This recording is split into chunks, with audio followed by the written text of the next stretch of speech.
સમાચાર શામળાજી બોર્ડર પાસેથી દારૂ ભરેલી ટ્રક ઝડપાઈ। દારૂની હેરાફેરીનો નવો કિમિયો સામે આવ્યો છે।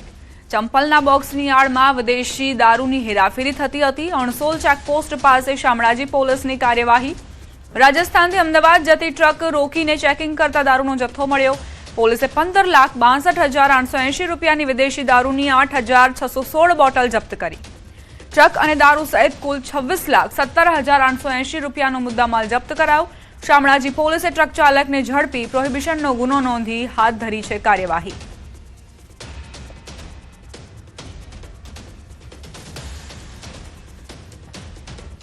મોરબીના મહેન્દ્રનગરમાં પાણીની કટોકટી વચ્ચે ભાજપના વોર્ડ નંબર 3ના વોટ્સએપ ગ્રુપના સ્ક્રીનશોટ વાયરલ થતા રાજકારણ ગરમાયું। વાયરલ ચેટમાં ભાજપનો વિરોધ કરનારને પાણી નહીં આપીએ જેવી કોમેન્ટ સામે આવતા ભારે ચર્ચા જાગી છે।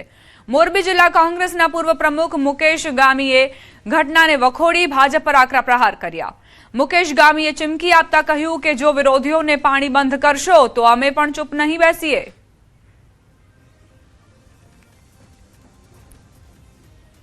લોકશાહીમાં ચૂંટણી લડવી, હેલ્ધી ચૂંટણી લડવાની હોય, ચૂંટણી પૂરી થઈ જાય એટલે જીતેલા ઉમેદવાર માટે દરેક મતદારો અને દરેક નાગરિકો એક સમાન હોવા જોઈએ। તમારી ફરજ છે, લોકો તમને ચૂંટીને મોકલાય તો તમારે બધી સુવિધા પૂરી કરવાની હોય। સુરતના કતારગામ વિસ્તારમાં આવેલા લલિતા ચોકડી નજીક એક મકાનના મીટર પેટીમાં આગ લાગી। મીટર પેટીમાં આગ લાગતા ઉપરના 4 માળમાં રહેતા લોકો ફસાયા હતા। મીટર પેટીની આગને લઈ ધુમાડા વધી જતા લોકો બહાર નીકળી શક્યા નહોતા। ફાયર વિભાગ દ્વારા 5 લોકોના રેસ્ક્યુ કરી બહાર કાઢવામાં આવ્યા।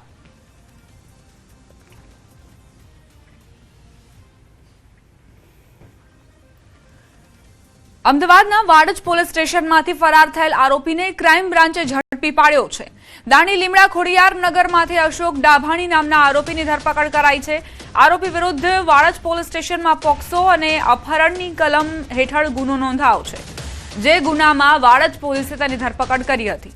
જોકે તેને મેડિકલ તપાસ માટે સિવિલ હોસ્પિટલ લઈ જવાયો હતો। બાદમાં જ્યારે પોલીસ તેને પરત પોલીસ સ્ટેશન લાવી રહી હતી ત્યારે તે પોલીસને થાપ આપીને ફરાર થઈ ગયો।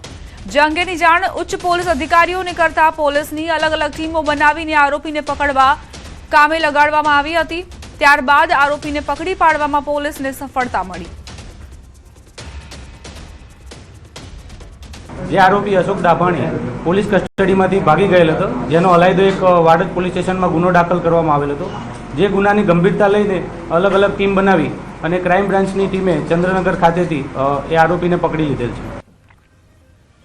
દાહોદના ભોરવા ગામમાં સરકારી અનાજના સગેવગે કરવાનો પર્દાફાશ થયો છે।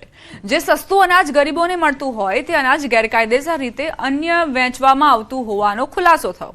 ગ્રામજનોએ નજર રાખતા પિકઅપ બોલેરોમાં અનાજ ભરી ગામની બાજુની દુકાનમાં લઈ જવામાં આવી રહ્યું હોવાનું સામે આવતા ગ્રામજનોએ ગાડી અટકાવી હતી।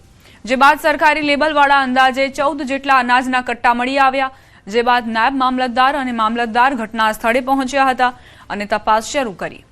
આ સમગ્ર કૌભાંડ મામલે કડકમાં કડક કાર્યવાહી થાય તેવી લોકોએ માંગ કરી છે। ગરીબોના હકનું અનાજ આ રીતે સગેવગે કરાતા ગ્રામજનોમાં આક્રોશ છે। આકાશવાણીની આગળ ચોકડી પર મને ફોન આવતા ત્યાંથી એવું જાણવા મળે કે એક મહિન્દ્રા પિકઅપની અંદર સરકારી અનાજનો જથ્થો વહન થઈ રહ્યો છે।